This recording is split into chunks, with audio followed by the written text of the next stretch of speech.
Bismillahirrahmanirrahim. Assalamu alaikum. My name is Tuba Zulfikar and I am your biology teacher. Today we are going to discuss how to solve a biological problem. This is the lecture of 9th class, chapter number 2, lecture number 4. First of all, we are going to discuss what are the methods that we adopt to solve any biological problem. Some questions and investigations comes into our mind. As we are human beings, we have thinking ability. Many and thousands of questions daily have arise in our minds. So how to solve these questions or problems? We have a strategy. By following this strategy, we have an answer to our question. Now अब हम बात करते हैं कि अगर scientist biologist हो सकते हैं, केमिस्ट हो सकते हैं, फिजिस्ट हो सकते हैं, अब उनके माइंड में कोई भी क्वेश्चन आता है, हम ये देखेंगे कि वो क्वेश्चन किस तरह से थ्योरी बना, किस तरह कोई लॉ बना और किस तरह प्रिंसिपल बना. लेट्स सपोज किसी के माइंड में कोई क्वेश्चन आ रहा है और फिर उस क्वेश्चन को लेकर डिफरेंट इन्वेस्टिगेशन करता है वो. हम देखते हैं कि अगर हमारे माइंड में ये क्वेश्चन आता है कि हमारे पास बर्ड्स हैं, अगर हमने ये ऑब्ज़र्व किया कि बर्ड्स हैं, फिर हमने देखा कि कुछ बहुत सारे ऐसे क्रिएचर्स हैं, ऐसे ऑर्गेनिजम्स हैं जो उड़ते हैं. अब वो सब बर्ड्स नहीं हो सकते. सबसे पहली हमारी ऑब्जर्वेशन थी कि हमने देखा कि कुछ ऑर्गेनिजम्स हैं that are able to fly. अब हमने उसके बाद हमारे माइंड में ये क्वेश्चन आया कि ये क्रिएचर क्या है. हमने पहला जो हमारे माइंड में आया वो बात आई या इन्वेस्टिगेशन हम लोगों ने करना शुरू की, वो ये थी कि हमने देखा कि ये सब जो क्रिएचर्स या सब ऑर्गेनिजम्स जो उड़ सकते हैं, क्या वो बर्ड्स हैं. फिर हमने देखा कि नहीं, कुछ ऐसे इंसेक्ट्स भी हैं जो उड़ सकते हैं. अब ये क्वेश्चंस हो गए और इन्वेस्टिगेशन हो गई. उसके बाद उस साइंटिस्ट ने कोई भी लॉ बनाने से पहले, कोई प्रिंसिपल बनाने से पहले ये सब स्ट्रैटेजीज़ को फॉलो किया होगा. वो स्ट्रैटेजीज़ क्या हैं? कुछ स्टेप्स हैं जो इन्वॉल्व होते हैं किसी भी बायोलॉजिकल प्रॉब्लम को सॉल्व करने में. फर्स्ट स्टेप है रिकग्निशन ऑफ अ प्रॉब्लम. सबसे पहले हमने रिकग्नाइज़ करना है कि जो हमने ऑब्ज़र्व किया है या जो क्वेश्चन हमारे माइंड में आया है वो प्रॉब्लम एक्चुअली क्या है. उस प्रॉब्लम को हम लोग अपनी सेंसेस से ऑब्ज़र्व किया है हमने और हमारे माइंड में डिफरेंट क्वेश्चंस आए हैं. ये हो गई recognition of problem. Let's suppose कि आप हमारे इस चैप्टर में फर्दर एक टॉपिक आएगा मलेरिया का. अब उस मलेरियल डिजीज़ को किस तरह साइंटिस्ट ने ऑब्ज़र्व किया, उस पर किस तरह थ्योरीज़ बनाई, किस तरह हाइपोथेसिस बने, क्या डिडक्शंस हुई, वो सब जो हैं सॉल्व की गई through a biological solving strategy. उसमें उन्होंने रिकग्नाइज़ किया कि कुछ ऐसे एरियाज़ हैं जहाँ पे ये जो प्रॉब्लम है मलेरिया वाली, ये बहुत ज़्यादा कॉज हो रही है. उन्होंने सोचा कि ये जो बीमारी है, यानी कि जिसमें बुखार हो रहा है और इस तरह के सिम्टम्स शो हो रहे हैं, ये क्या है. सबसे पहले उनको ये नहीं पता था कि ये मलेरिया है, बल्कि उन्होंने ये ऑब्ज़र्व किया कि ये बेसिकली एक डिज़ीज़ है जो कुछ एरियाज़ में बहुत ज़्यादा कोप कर रही है. और ऐसा क्यों है? उन्होंने ये एक प्रॉब्लम थी जिसको उन्होंने रिकग्नाइज़ किया. फिर उन्होंने ऑब्जर्वेशंस करना शुरू की. ऑब्जर्वेशंस कुछ भी हो सकती हैं. आप क्वांटिटेटिवली भी ऑब्जर्वेशन कर सकते हैं और क्वालिटेटिवली भी. क्वांटिटेटिवली क्या होता है कि अगर हम ये ऑब्ज़र्व करें कि वाटर का फिक्स मेल्टिंग या बॉइलिंग पॉइंट देख लें, हम देखें कि वाटर का बॉइलिंग पॉइंट जो है वो 100 डिग्री सेल्सियस है, तो ये एक क्वांटिटी है जो हम लोगों ने ऑब्ज़र्व की है. फिर क्वालिटेटिवली अगर हम देखें तो हम कह सकते हैं कि पानी का सिर्फ हम लोग दो क्वांटिटीज़ के दरमियान में रिलेशनशिप देखेंगे. लेट्स सपोज कि वाटर का मेल्टिंग और बॉइलिंग पॉइंट क्या है. लेकिन ये ऑब्जर्वेशन हो गई. और अगर हम मलेरियल एग्जाम्पल को देखें तो उन्होंने ऑब्ज़र्व किया, उन्होंने डिफरेंट ऑब्जर्वेशंस की. उन ऑब्जर्वेशंस में क्या था, उन्होंने देखा कि जो लोग मार्शी एरियाज़ में रहते हैं या फिर जहाँ पे स्टेगनेंट वाटर होता है, स्टेगनेंट वाटर के खड़ा हुआ गंदा पानी है, उनको लगा कि उन्होंने ऑब्ज़र्व किया कि शायद ये पानी जो है ये कॉज है मलेरिया की. लेकिन उसके बाद क्या होता है, किसी भी चीज़ को, किसी प्रॉब्लम को ऑब्ज़र्व करने के बाद हाइपोथेसिस फार्मुलेट किया जाता है.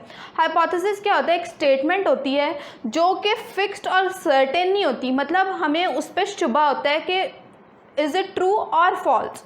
ये एक स्टेटमेंट बना लिया, एक क्वेश्चन बना लिया उन्होंने. अब ये क्वेश्चन फॉर्मुलेट हो गया. उसके बाद क्या की जाती हैं? डिडक्शंस.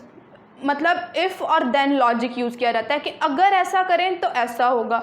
और उसके बाद क्या किया जाता है कि उस डिडक्शंस को प्रूव करने के लिए, मतलब उसको एक्सपेरिमेंटली वेरीफाई करने के लिए उस पर डिफरेंट एक्सपेरिमेंट्स किए जाते हैं. उन एक्सपेरिमेंट्स को करने के बाद हमारे पास डाटा कलेक्ट हो जाता है, फिर हम अपने रिज़ल्ट को समराइज़ करते हैं, that is called summarisation of results. फिर उस रिज़ल्ट्स की रिपोर्ट प्रिपेयर की जाती है, फिर उस रिपोर्ट को आगे फर्दर टेस्ट किया जाता है, तो हमारे पास जो है एक पूरा लॉ या थ्योरी जनरेट होती है। Then comes the proper method. First of all, a problem comes in a biologist mind. एक प्रॉब्लम आ गई बायोलॉजिस्ट के माइंड में, उसके बाद उसने उसको ऑब्जर्व करना शुरू किया, वही वाली बात कि अपनी सेंसेस को यूज़ करके क्वालिटेटिव ऑब्जर्वेशन भी कर सकता है और क्वांटिटेटिव भी। Then comes hypothesis. Hypothesis is the starting point of our investigation. मतलब हम कोई भी प्रॉब्लम सॉल्व कर रहे हैं, उसका फर्स्ट पॉइंट क्या होगा? हाइपोथेसिस जनरेट करना। हाइपोथेसिस कैसा होना चाहिए? वो एक सिंपल स्टेटमेंट होनी चाहिए। मतलब सिंपल स्टेटमेंट ऐसी कि हम कोई बहुत बड़ा एक ही क्वेश्चन ना बना के बैठ जाएं, बल्कि एक स्टेटमेंट बनाएं कि इज़ इट ट्रू और फॉल्स। फिर हमारे पास आ जाती हैं डिडक्शंस। डिडक्शंस में हम अपने उस हाइपोथेसिस के लिए लॉजिक्स ढूंढते हैं कि क्या इसके अंदर ये लॉजिक पूरा फुलफिल हो रहा है, क्या हमारे हाइपोथेसिस में कोई लॉजिक है, कोई हम रीजनिंग बात करें, reasons. Deductions are basically reasons, और उस वो लॉजिक्स क्या हो सकते हैं? इफ़, कि कुछ बातें हम सोचते हैं कि अगर ऐसा हो तो ऐसा होगा, तो ये डिडक्शंस हो गई। फिर हमारे पास आता है एक्सपेरिमेंट। एक्सपेरिमेंट में क्या होता है? हमारे पास एक कंट्रोल ग्रुप होता है। कंट्रोल ग्रुप मींस कि उस प्रॉब्लम के अगेंस्ट हमने कोई फिक्स कह लें कि स्टैंडर्ड रखा होता है। उस स्टैंडर्ड को देखते हुए हम अपना एक्सपेरिमेंट परफॉर्म करते हैं। हम उस कंट्रोल ग्रुप और एक्सपेरिमेंटल ग्रुप के रिजल्ट्स को कंपाइल करके देखते हैं कि हमारी बात जो हम लोग सोच रहे हैं या हमने हाइपोथेसिस जो जनरेट किया है उसमें कितनी सच्चाई है। उसके बाद क्या होता है? Data analyse. एक्सपेरिमेंट्स कर लिए, एक्सपेरिमेंट से डाटा आ गया हमारे पास, उस डाटा को हमने क्या करना है? एनालाइज करना है, कि उसके टेबल्स बना लेने हैं, या उसको हम लोगों ने जिस तरह भी जनरेट करना है। हमने पीछे देखा था कि हम मैथमेटिकल टूल्स भी यूज़ कर सकते हैं अपने डाटा को एनालाइज करने के लिए। फिर अपने डाटा को ऑर्गेनाइज कर लेना है। मतलब हम लोग इस तरह नहीं कर सकते कि हम लोगों ने कोई भी टेस्ट परफॉर्म किया है या कोई एक्सपेरिमेंट किया है तो हमारे पास बहुत सारा डाटा आ गया और हम उसको इसी तरह पढ़ते जाएं, बल्कि हमें उसको ऑर्गेनाइज वे में कन्वर्ट करना है ताकि हमारे लिए आगे उसको टेस्ट करना ईजी हो। Then comes summarisation of result. हम लोगों का डाटा कलेक्ट हो गया, डाटा ऑर्गेनाइज हो गया। जो ऑर्गेनाइज डाटा होगा वो हम उसको क्या बोलेंगे कि ये हमारे पास एक समरी आ गई है अपने रिजल्ट्स की। दो पॉसिबिलिटीज़ हो सकती हैं हमारे इस समराइज रिजल्ट्स की। इफ़ नॉट प्रूव्ड, मतलब हमने जो भी सारे ऊपर से ऑब्जर्वेशन किए हैं, हाइपोथेसिस किए हैं, जो डिड्यूस किया है, जो एक्सपेरिमेंट्स किए हैं, डाटा सब कुछ हम एंड पे हमारे पास ये रिज़ल्ट निकले कि ये सब कुछ सही नहीं है, मतलब ये फॉल्स था, जो भी हमने देखा ये कोई भी इसमें कोई लॉजिकल बात थी ही नहीं आफ्टर एक्सपेरिमेंट्स। लेकिन दूसरी पॉसिबिलिटी आती है कि इफ़ प्रूव्ड, अगर वो प्रूव हो जाए कि ये करेक्ट था, इस बात में कोई सच्चाई है, तो क्या किया जाता है? उसको उस पर सेमिनार्स किए जाते हैं। साइंटिस्ट उसको कहते हैं कि क्या कंसिडर करते हैं आपकी बात को या आपकी स्टेटमेंट को कंसिडर किया जाता है कि इसमें कुछ ना कुछ परसेंट जो है वो सच्चाई है। उसके बाद क्या होता है कि रिपोर्ट रिजल्ट्स वो करने के बाद, कंपाइल रिपोर्ट करने के बाद हमारे पास क्या होता है? सेमिनार्स और डिस्कशंस की जाती हैं कि इस बात को हम लोगों ने प्रूफ करना है कि ये जो हम लोगों ने एक्सपेरिमेंट किया है इसमें कुछ ना कुछ हकीकत है। उसके बाद क्या होता है? उसकी फर्दर टेस्टिंग की जाती है। फर्दर टेस्टिंग में हमारे पास क्या बनाई जाती है? थ्योरी।